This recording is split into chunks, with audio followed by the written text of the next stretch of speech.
other part ng ano, yun din kanina. Kaso dito sa may pine tree ako, likod ng pine tree. Tapos i-video natin yung sa pababa. Doon na yung tubig.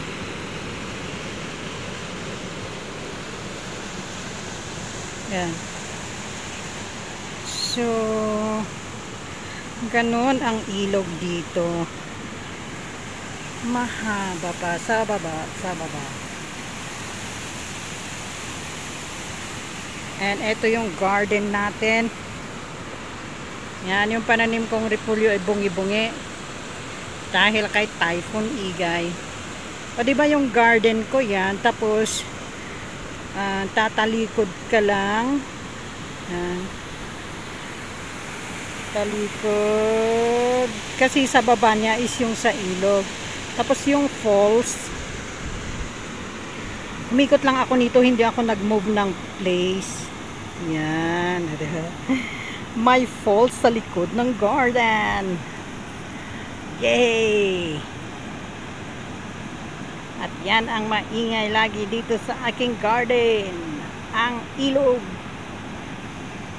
Ang falls.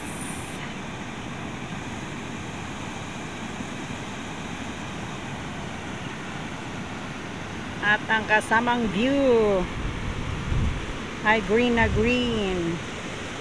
The pine tree. Ikot lang tayo ulit. Ikot. Balik tayo sa yan, kalsada yung nandun. Balik tayo sa pananim na repolyo ni Inday na iniwan ni Egay. Lakad lang ako ng konti. Yan, ulit.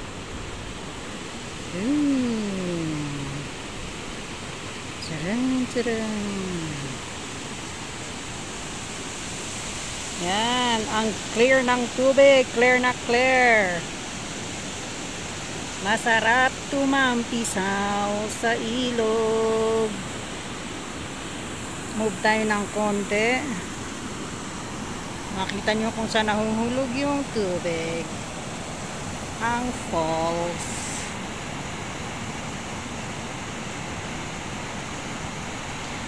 Ilang mga tol, mga guys, mga lodi, mga loves, mga kasamahan.